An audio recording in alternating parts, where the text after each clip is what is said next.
Die laaste afdeling is dan obviously grafieke. Alright, so kom ons kyk het gou vir my hier so na funksie A en funksie B. Wat sien jy is verskillend? Kan jy sien dat hierdie lyn aan die linkerkant, soos wat ons skryf van links na regs, alright, links, ons skryf nie van links, regs na links, dit werk nie.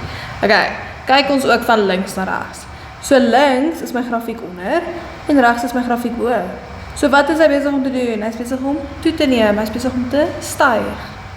Voor by B, kan ek sien links is hy bo, maar soos dat hy regs beweeg, is hy besig om af te gaan. So wat is hy besig om te doen? Hy is besig om te daal.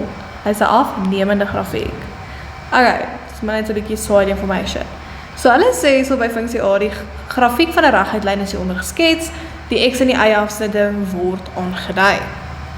Onthou, hier is jou x-as, right, horisontale is wat jou x-as, en die y, omdat hy sterkie het wat afgaan, is hy jou y-as. So die eerste vraag sê, bereken die gradiënt. Nou jy het so lekker oulike formule geleer, waar m gelyk is aan y2 minus y1 op x2 minus x1. Nou, jy kort 2 punte. So wat se 2 punte gee hulle vir jou? Hulle gee vir my 0 minus 4.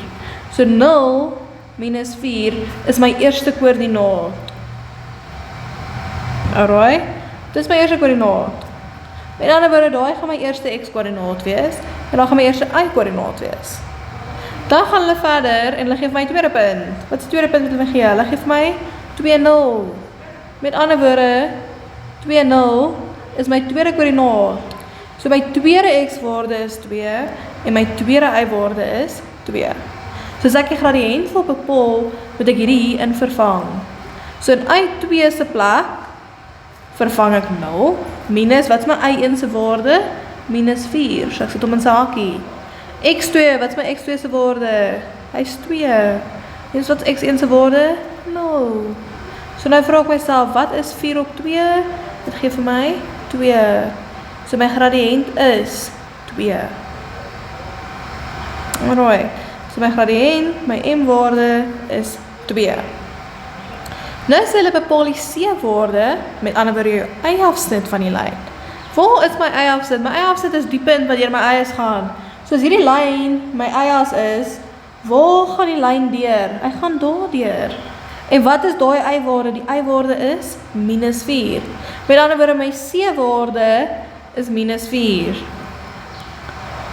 Nou vra hulle vir jou, bepaal die vergelyking of die formule van die lyn. So onthou die formule van 'n reguit lyn, y is gelyk aan mx plus c. Ek moet nou 'n waarde in c se plek gaan sit, en ek moet nou 'n waarde in m se plek gaan sit. Baie maklik. Hoe kry ek vir m? M is my gradiënt.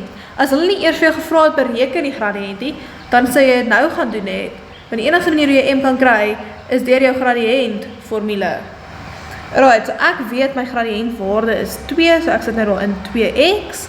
En wat is my c-waarde? Wat is my y-afsnit? My y-afsnit is minus 4, so dit is minus 4. Okay. En daar het jy hom, y is gelyk aan 2x minus 4. Hier kan ons presies dieselfde doen. Alright, so as ons kyk na funksie B, gee hulle weer van die reguit lyn, hy gaan wel deur my oorsprong. Wat is die waarde altyd daar by my oorsprong? Wat is my koördinate? 0, 0. Nou weer eens vra hulle vir my, bereken die gradiënt van die lyn. Om my gradiënt te kan bepaal, moet ek sê, m is gelyk aan y2 minus y1 op x2 minus x1. Om die formule te gebruik, moet ek 2 koördinate hê. So daar so gee hulle vir my klaar my eerste koördinaat.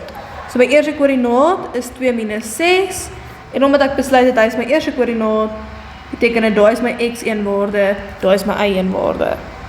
Nou moet ek gaan, en ek moet nog 'n koördinaat gaan soek. Alright, so wat se koördinaat kan ek nog gebruik? O, wag, ek gaan deur my oorsprong. So ek gebruik my oorsprongse waarde. Wat is my oorsprongse waarde? 0, 0. So as daai my tweede koördinaat is, beteken daai is my x2 waarde, en daai is my y2 waarde. So in my vergelyking gaan vervang ek dit nou in. In y2 se plek sit ek nou 0, en in y1 se plek sit ek minus 6, onthou daai hakkie. op, wat's my x2 se waarde? Nou, minus x1, 2.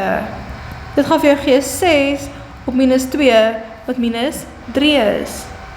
Maak dit sin hoekom hy negatief is? Ja, want ek kan sien hierdie lyn is besig om afwaarts te gaan. So hy gaan negatief wees, hy is besig om te daal. Right, so my gradiënt is dan minus 3. Kyk, volgende vraag hulle nou weer vir jou C-waarde. Waar kom my C-waarde? Daar waar hy deur my eie afsnit, waar is my eie afsnit? So daar waar hy deur my eies gaan. So as hierdie my eies is, daai lyn, waar gaan hierdie lyn deur my eies? By daai punt. En wat is die y-waarde daar? Die y-waarde is 0. So wat C se waarde? C se waarde is 0. So as hulle sê, bepaal die vergelyking van die lyn, weet ek, y is gelyk aan mx plus c. Wat was my gradiënt se formule? Wat was m se formule? Dit was, se waarde, sorry, nie formule. Wat is m se waarde? Dit is minus 3, so het gaan wees minus 3x plus, en wat is c se waarde? C se waarde is 0. So plus 0, of jy kan het net skryf as y is gelyk aan minus 3x. Bijna die minus. We gaan nou like soos is gelyk aan. Alright.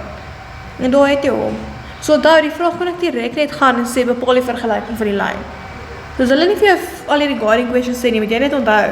Bepaal die vergelyking van die lyn. Alright, ek weet dit begin met y is gelyk aan mx plus c. Maar wag, akkoord vir m, akkoord vir c. Waar kry ek vir m? Met my formule. Waar kry ek vir c? Met my y afsnit. En dan vervang jy net jou m en jou c waarde.